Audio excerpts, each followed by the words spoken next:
Hey guys, Robert Maxwell with the Man Factory, and in this video I want to give you a tour of my leg press machine and specifically the modifications I've made to it to make it a whole lot stronger and better and more reliable. Apologies for my voice, I'm a little congested right now, fighting a bit of a cold, but I think you'll find this video pretty interesting. So this is my leg press machine right here, and it was originally purchased from treadmillfactory.ca, where I got most of this equipment. A lot of this equipment is on the cheap side, but good enough quality that it did the job for me. But this leg press machine proved to not do the job for me, which prompted me, rather than try to find or buy a new or better one, prompted me to make some adjustments to improve the one I had. This leg press machine was rated to do weight of up to 400 pounds. I had 250 pounds on here one day a few years ago when the machine suddenly broke.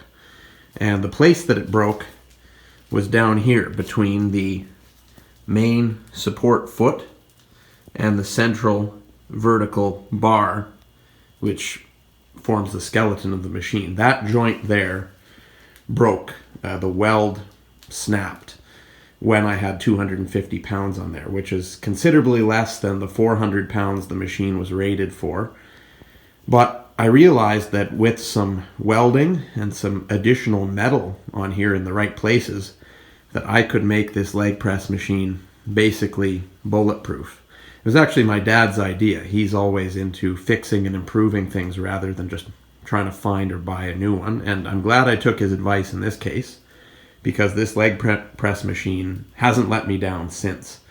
So I'm just going to show you one by one the individual changes I made here to the machine to strengthen it. First of all, in the spot that it broke here between this curved leg and the central vertical shaft here, I welded these two triangles of 1/4 inch thick sheet steel.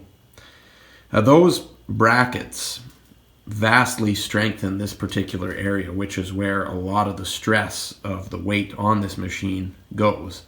And there's some shear force there. So these two welded triangles, or struts I guess you could call them, make that spot on the machine indestructible. The weld joint extends right inside on both triangles. I know it's dark in there, you can't really see, but it's a double weld joint on both of these two triangles, and that joint it's just never going to break no matter how much weight I put on there. These thin struts here, long thin struts that are welded on the sides of the curved leg here, also provided additional strength. The square tubing that formed this machine is pretty thin walled. It's only a 1/16 inch thick. So these two long struts here that I added, one on each side, one there, and you can see there's another one over there. Those are also a 1/4 inch thick, so they just provided some additional support on the diagonal axis between the bottom horseshoe-shaped foot here and up towards the top of that leg. So those are the two areas that I first repaired by welding on the additional steel, and those were the two areas I was most concerned about breaking again. So I didn't want to mess around there, didn't want to go too skimpy, so that's why I went with plenty of thickness in the steel, a full 1/4 inch, and plenty of weld joint. Now up here you can see that I did the same thing as below with this strut, or rather pair of struts, alongside the body of the machine, which is this. These struts here were added after the fact, one on each side as below. And again, it's just to provide more diagonal support for this part of the machine. And the same thing over here, this curved part of the machine that swings outward when you push with your feet, that's the part that bears the weight.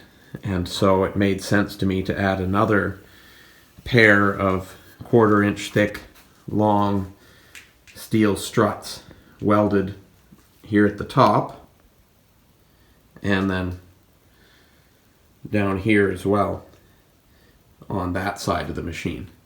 So there's one of those on each side. There's the other one there. As for the platform itself, the part of the machine that bore the weight, this leg press came with these two bars, the two black bars, one on either side, on the left and on the right, and that's where you add the weight plates. You do it symmetrically, of course, adding the same amount on each side. But I thought, since I'm modifying the machine anyway, I might as well add more weight capacity. And so that's where this really thick, beefy threaded rod came in. I don't know the exact, don't remember the exact specifications of this threaded rod, but it's near 1 inch in diameter. And you can see that I have a nut on the end of it holding on a little piece of plastic pipe, PVC pipe, so that the weight plates aren't riding against the threads of a rod and getting worn down that way. So the plastic pipe is really just to protect the weight plates, but there's a threaded rod inside there.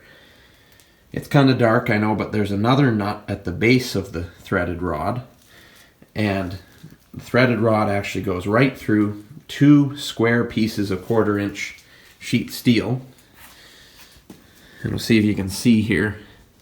Yeah, there's the other nut holding it on right there. Just get it into focus there. And so those 2 1/4 inch thick square shaped sheets of steel kind of sandwich the steel tubing of the machine itself, and I have those nuts done up really tight, so that's what holds this threaded rod on. And of course, with a threaded rod like that in place, I have a third spot to add weight plates. Just slide them over onto the middle of the machine, and then I can add weight plates in all 3 places instead of just on the 2 tubes that came with the machine. So that was my idea for additional capacity on this leg press. The final modification I made, and I think this is one of my favorites because I like working with wood, is this wooden pushing platform that I bolted to the foot pedals of the leg press machine.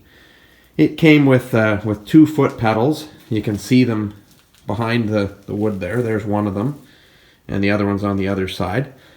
The problem I had with that is that it forces you to push with your feet only in one position, and I tended to like to use this leg press with a wider foot stance than those pedals. So that's where this platform comes in. I made it out of ash. It's 1 inch thick board of ash, and I've put on some anti-friction, well, I guess rather some friction tape on the front of it there, just so my feet don't slide around.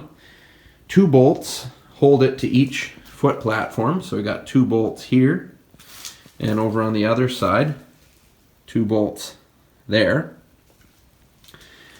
And that just lets me, as I said, put my feet anywhere I like. Whether I want a narrow stance or a super wide stance, I can do it thanks to this foot platform, which wasn't obviously part of the original design.